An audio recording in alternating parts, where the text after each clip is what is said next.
जी अस्सलाम वालेकुम। उम्मीद करता हूँ कि आप तमाम दोस्त बिल्कुल खैरियत से होंगे और अपने तमाम नए आने वाले दोस्तों को अपने channel fault code with Hamza में वेलकम करता हूँ। ये जो आप गाड़ी देख रहे हैं ये मेरे पास हुंडई सेंटाफी है, 2013 मॉडल ये गाड़ी है। गाड़ी में आप देखेंगे तो इसमें दो तीन लाइट्स आ रही हैं, ये आप देखेंगे। इसमें एक तो EPS की लाइट आ रही है पावर स्टीयरिंग की, और दूसरी आप देखेंगे यहाँ पर ट्रैक्शन की लाइट आ रही है, और ये लाइट आ रही है। और यहाँ पर एक मैसेज भी सेंटर में आता है, वो भी आपको चेक कराता हूँ मैं इधर। अगर मैंने यहाँ पर इसका इग्निशन स्विच ऑन किया तो देखें अलाइन स्टीयरिंग व्हील इसका एरर आता है, ये आपको मैंने चेक कराया। तो अभी गाड़ी को मैंने डायग्नोज किया हुआ है। सबसे पहले अपने स्कैन टूल पर वो आपको चेक कराता हूँ कि इसमें एरर क्या आ रहे हैं जिस वजह से हमारा ये प्रॉब्लम, ये लाइट्स इसमें आ रही हैं। ये आप देख रहे हैं इसमें तीन लाइट्स आ रही हैं, एक तो पावर स्टीयरिंग की और दूसरी ट्रैक्शन की, और ये एक लाइट ये आ रही है। तो ये जी आप देखेंगे यहाँ पर मैंने डायग्नोज किया हुआ गाड़ी को अपने स्कैन टूल पर लॉन्च पैड 5 पर। यहाँ पर एरर आप देख रहे होंगे एंटी लॉक ब्रेकिंग सिस्टम में steering angle sensor circuit signal का एरर है। और जो प्रेजेंट ये हिस्ट्री में है, और जो प्रेजेंट में हमारा एरर है वो है जी C1261 steering angle sensor not calibrate. ये हमारा ABS में कैलिब्रेशन का एक एरर है। और यहाँ पर आप देखेंगे तो EPS में भी हमारा ये सेम ही एरर है जी। ये आप देखेंगे steering angle sensor not calibrate C1261 का एरर है। तो इस एरर को कैसे सॉल्व करते हैं ये मैं आपके साथ स्टेप बाय शेयर कर रहा हूँ, तो आपने वीडियो को स्किप नहीं करना और गौर से चेक देखना है। सबसे पहले रीड डाटा स्ट्रीम में यहाँ पर जी जाएंगे हम एंगल सेंसर पर। ये यहाँ पर मैं आपको एंगल सेंसर इसका चेक करा देता हूँ ताकि आपको थोड़ा कंफर्म हो जाए। देखें स्टीयरिंग एंगल सेंसर, यहाँ पर स्टीयरिंग मैं मूव कर रहा हूँ, लेकिन आप देख रहे हैं स्टीयरिंग एंगल सेंसर काम नहीं कर रहा इधर। देखेंगे सबसे पहले जो मैं अपना ये एरर है इसको मैंने अपने सॉफ्टवेयर में सर्च किया हुआ है, ये आप देख रहे हैं।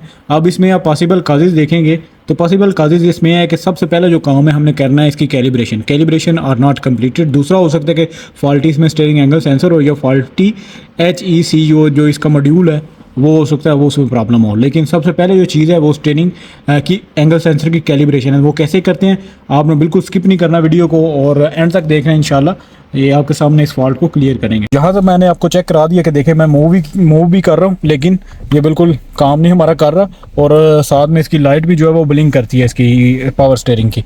तो करेंगे क्या जी, ये आपने गौर से देखना है ये स्टेप्स। तो ये जी मैं वापस चला गया सारा, यहाँ से मैं जाऊँगा पीछे। ये आप देख रहे हैं बैक, इधर से बैक स्पेशल फंक्शन, यहाँ से स्पेशल फंक्शन में जाऊँगा। ASP यहाँ पर कैलिब्रेशन है, ये आप देख रहे हैं। The function is use for installing EPS calibration perform the function when you replace EPS CCU or do work related to EPS। अब इसका नीचे काम किया था मैकेनिक ने, तो EPS के power steering electric power steering related काम किया हुआ था, तो ज़ाहिर बात है हमें ये कैलिब्रेशन करनी पड़ेगी।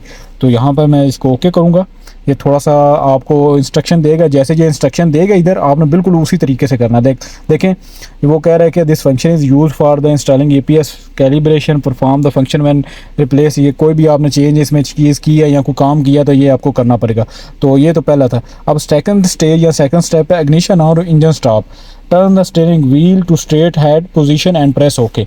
वो कह रहा है जी आपने इग्निशन इसकी ऑन करनी है, इंजन को स्टॉप करना है, और जो स्टीयरिंग है इसका वो बिल्कुल सीधा करना है। तो वो देखें मेरी गाड़ी स्टार्ट है, यहाँ पर गाड़ी को मैं ऑफ़ करता हूँ, स्टीयरिंग पहले ही मेरा बिल्कुल सीधा है।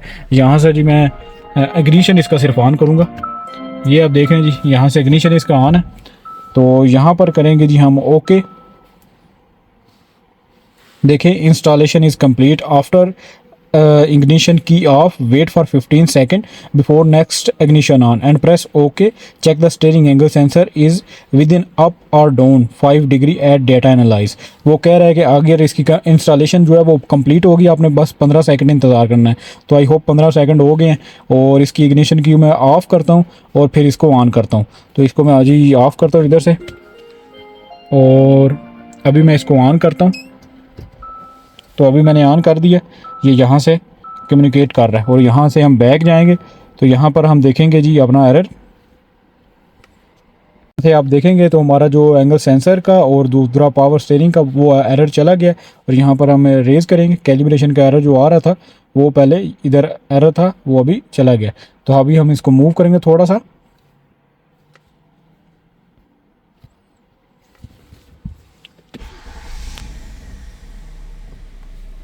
देखें अल्हम्दुलिल्लाह हमारी जो इधर लाइट्स आ रही थी, पावर स्टीयरिंग की लाइट भी चली गई है, यहाँ प्रोटेक्शन की लाइट आ रही थी वो भी चली गई है, और यहाँ पर हमारा जो आ रहा था स्लाइडिंग की लाइट वो भी चली गई है। और यहाँ से आपको एक चीज़ और चेक कराऊंगा।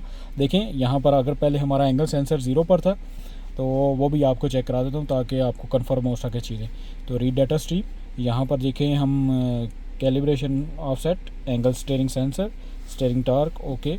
ये हमारा जी एंगल स्टीयरिंग है जी, ये वाला। ये पहले हमारा आपको पता है कि ये पहले काम नहीं कर रहा था, और अभी आप देख रहे हैं तो ये बिल्कुल ओके अभी काम कर रहा है। ये आप देख रहे हैं, ये मैंने फुल अभी इसको मूव किया हुआ है, और ये आप दूसरी साइड पर आप देख रहे हैं मैं इसको माइनस की साइड पर मूव किया हुआ है। तो ये अभी बिल्कुल प्रॉपर हमारा काम कर रहा है। अब इसमें कोई एरर नहीं है और कोई लाइट नहीं है। अगर आपके साथ भी इशू आ रहा हो तो जैसे मैंने आपको बताया कि आपने जस्ट इसको चेक करना है। देखें एरर नहीं है, आपने इसको चेक करना है, और चेक करने के बाद आपने कैलिब्रेशन जैसे वो स्टेप वाइज मैंने बताया आपको उस तरीके से आपने इसकी कैलिब्रेशन करनी है, और आपकी जो लाइट्स इधर आ रही है वो चली जाएगी। तो उम्मीद करता हूँ कि वीडियो आपके लिए हेल्पफुल होगी। अपनी दुआओं में याद रखें। इंशाल्लाह मिलते हैं अपनी नेक्स्ट वीडियो में। अल्लाह हाफिज़।